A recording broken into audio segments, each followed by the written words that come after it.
Buenas tardes, mi nombre es Mónica Urriola Martínez, me desempeño como anestesiólogo cardiovascular pediátrico y esta tarde conversaremos sobre el manejo de la anticoagulación perioperatoria, especialmente en el paciente con fibrilación auricular no valvular.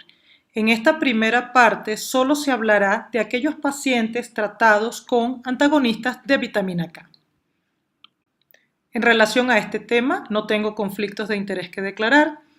Los objetivos de esta actividad son revisar las indicaciones más comunes de anticoagulación en el paciente con fibrilación atrial no valvular, sintetizar el mecanismo de acción de antagonistas de vitamina K, establecer pautas de suspensión de tratamiento anticoagulante en pacientes con fibrilación auricular no valvular que serán sometidos a procedimientos quirúrgicos y definir pautas de tratamiento puente con anticoagulantes parenterales.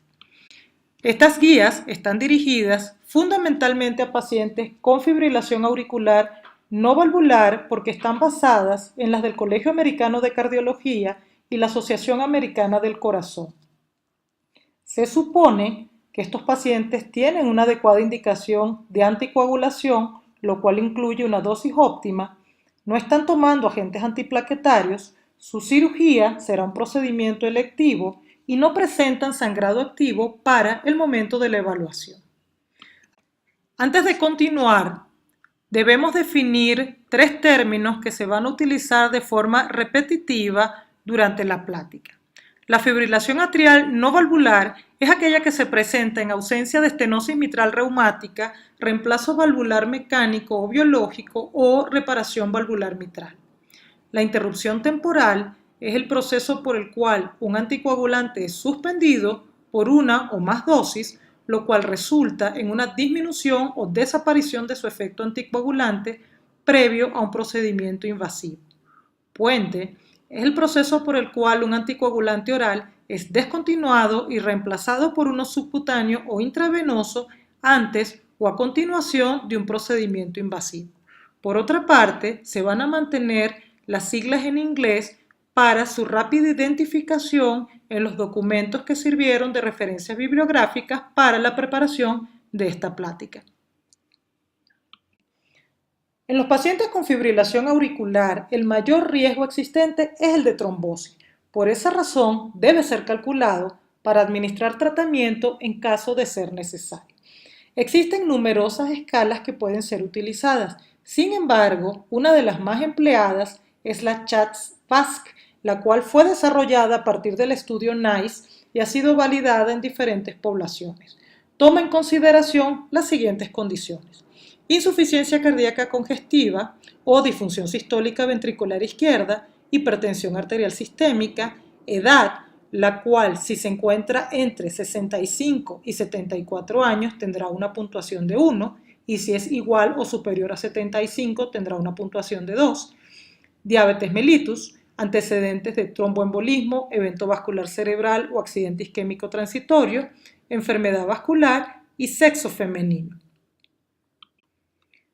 Esto nos va a brindar una puntuación del 0 al 9 que permitirá establecer el riesgo anual de evento vascular cerebral, que va a estar entre 0 y 15.2%.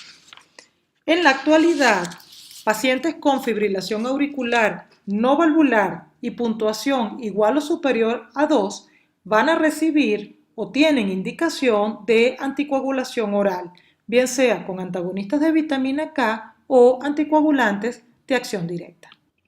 Cuando un paciente anticoagulado va a ser sometido a una intervención quirúrgica, se debe realizar una cuidadosa planificación del manejo de la anticoagulación perioperatoria. Este es un trabajo multidisciplinario basado en 5 interrogantes. 1. ¿Se suspende la anticoagulación? 2. ¿Cuándo debo suspenderla? 3. ¿Debe realizarse puente? 4. ¿Cómo seleccionar y realizar dicho puente? Y 5. ¿Cuándo y cómo reiniciar la anticoagulación oral en pacientes que requieran interrupción temporal?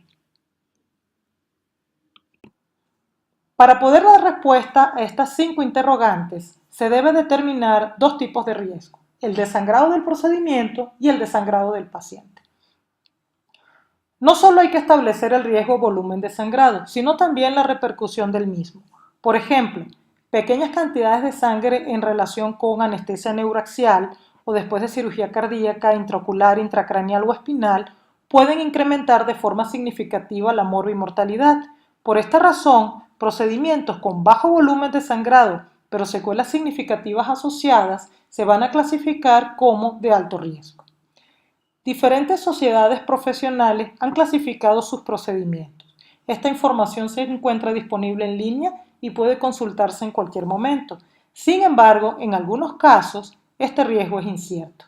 Básicamente se pueden clasificar en 4 grupos: sin riesgo clínicamente importante, con bajo riesgo de sangrado, con riesgo incierto o con riesgo intermedio alto de sangrado.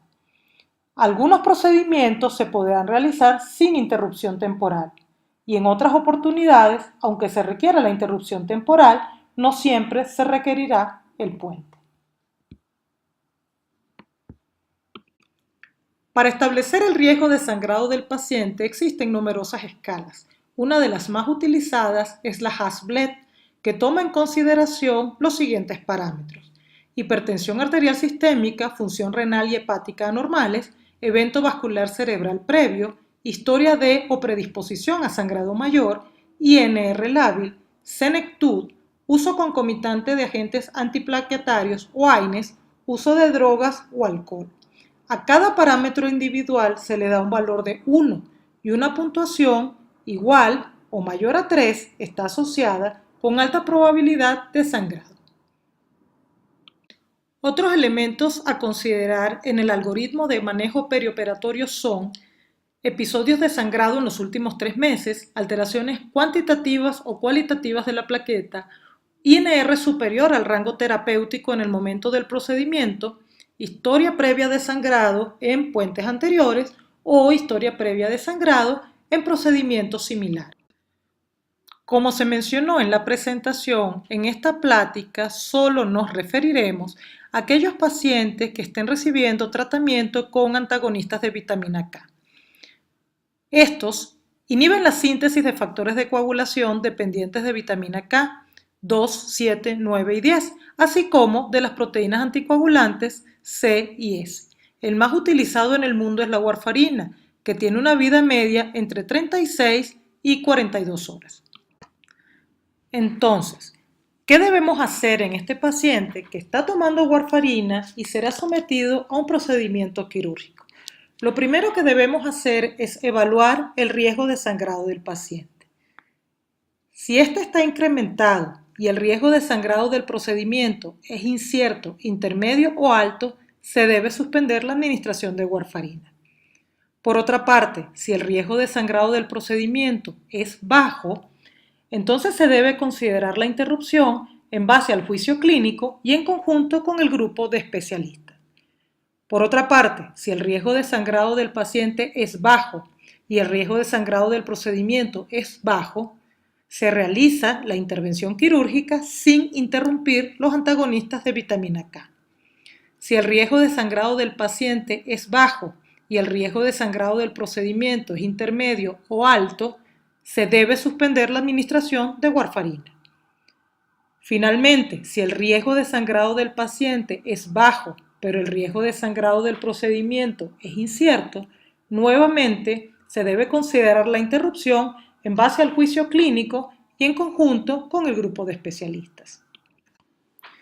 Independientemente de la decisión que se tome, se realizará un INR 5 a 7 días previo al procedimiento para identificar aquellos pacientes que tengan un valor superior a 3.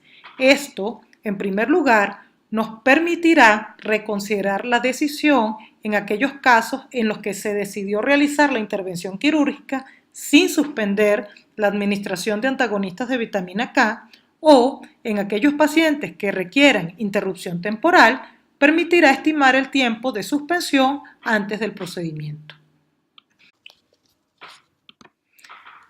De acuerdo al valor obtenido en el INR realizado 5 a 7 días previo al procedimiento, podremos clasificar al paciente en uno de 3 grupos.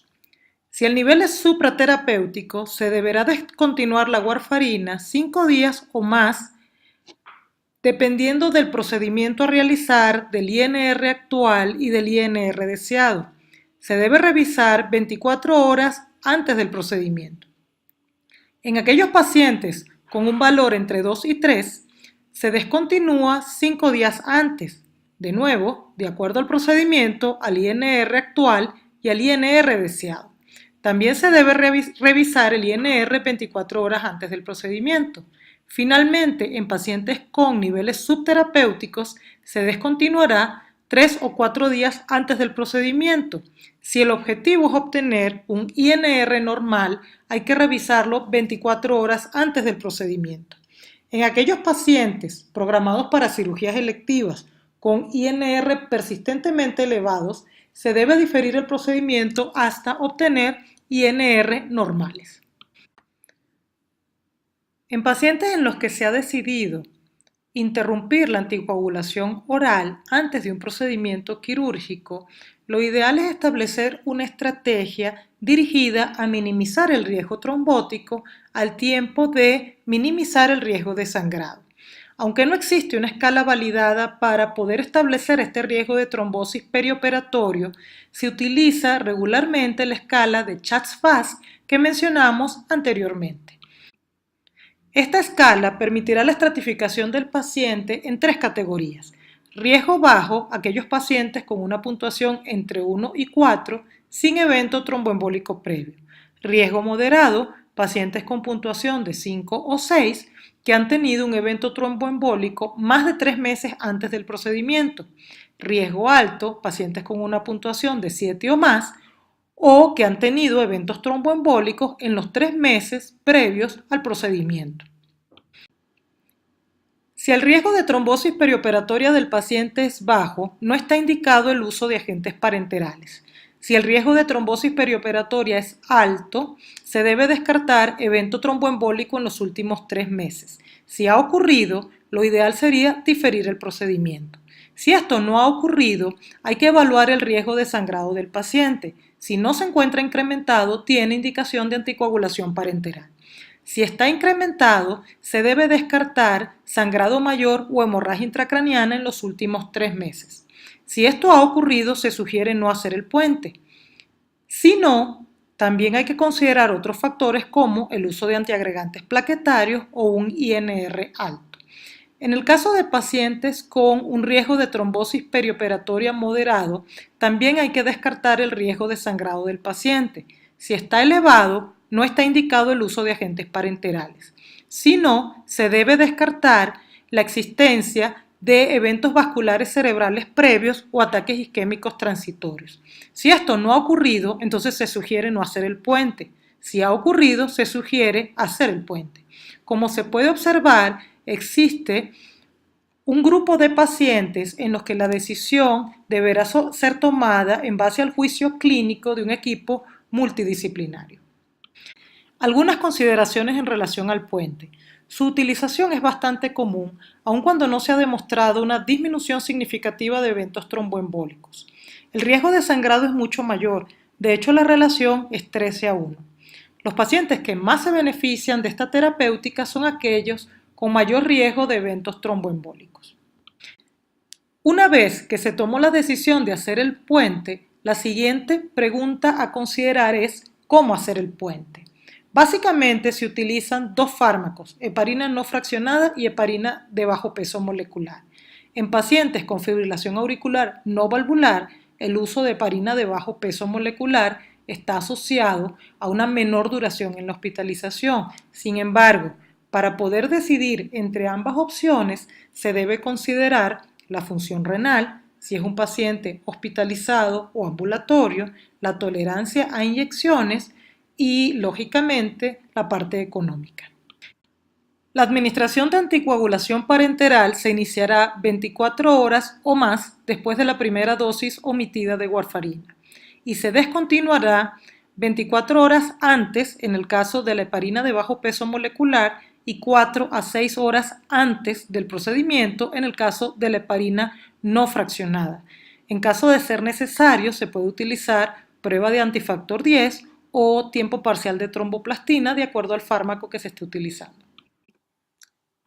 La última pregunta a responder es ¿cómo y cuándo reiniciar la anticoagulación oral? Para ello, debemos realizar una evaluación cuidadosa del sitio del procedimiento para determinar una hemostasia adecuada. Se debe reevaluar al paciente para descartar características que puedan incrementar el riesgo de sangrado. Finalmente, descartar localizaciones potencialmente catastróficas de sangrado. Si aún no se ha conseguido una hemostasia adecuada, hay que considerar retrasar el inicio de la anticoagulación oral en una decisión de equipo y basada en el juicio clínico. Si se ha obtenido una hemostasia adecuada, hay que revisar si existe algún plan para administrar anticoagulación parenteral después del procedimiento. Si la respuesta es negativa, se puede reiniciar los antagonistas de vitamina K en las primeras 24 horas. Si la respuesta es positiva, se evalúa el riesgo de sangrado del paciente, el cual puede ser alto o puede ser bajo. En los pacientes con riesgo de sangrado alto se va a iniciar el antagonista de vitamina K en las primeras 24 horas, pero el agente parenteral a las 48-72 horas después del procedimiento quirúrgico y se descontinuará al alcanzar un INR de 2. En el paciente con riesgo de sangrado bajo se va a iniciar el antagonista de vitamina K y el agente parenteral en las primeras 24 horas después del procedimiento y este último se descontinuará al alcanzar un INR de 2. Hay que recordar que la warfarina no va a incrementar el riesgo de sangrado temprano, porque su efecto anticoagulante inicia 24-72 horas después y el máximo efecto terapéutico se obtiene entre el quinto y el séptimo día después del inicio. Su efecto puede verse alterado por función hepática, uso de antibióticos, estado nutricional e interacciones con otros medicamentos, y todos elementos pueden estar modificados en el entorno perioperatorio. Por lo tanto, hay que realizar el ajuste de dosis en caso de que sea necesario. Para finalizar, se va a presentar un resumen del enfoque contemporáneo en el manejo perioperatorio de la anticoagulación. Vamos a tener toda una gama de pacientes, desde aquel en el cual no se interrumpe la warfarina para la realización del procedimiento quirúrgico, el paciente en el que no se suspende, pero se reduce la dosis para obtener un INR inferior, el paciente en el que se interrumpe la warfarina y se hace un puente de heparina a dosis terapéutica o a dosis profiláctica, el paciente en el que se interrumpe la warfarina y se hace una administración temprana a dosis terapéutica. También existe el paciente en el que se hace una administración tardía de heparina a dosis terapéutica o el paciente en el que se hace interrupción de warfarina con administración precoz de heparina, pero inicio precoz también de warfarina. Y finalmente tenemos el paciente en el que se interrumpe la warfarina, pero no se administran medidas farmacológicas, sino no farmacológicas, como es el caso de la deambulación precoz y los dispositivos de compresión neumática. En conclusión, el manejo de los pacientes anticoagulados en el ámbito perioperatorio es complejo. Por esa razón debe tratarse de un esfuerzo multidisciplinario. No se debe realizar puentes de rutina. Cada caso debe ser evaluado cuidadosamente. A pesar de la existencia de guías, el manejo de la anticoagulación sigue siendo dependiente del especialista a cargo. Finalmente, hay que tomar en consideración otros fármacos que pueden alterar la hemostasia. Gracias por su atención. Para correcciones, comentarios, preguntas, por favor dirigirse a este email. Gracias.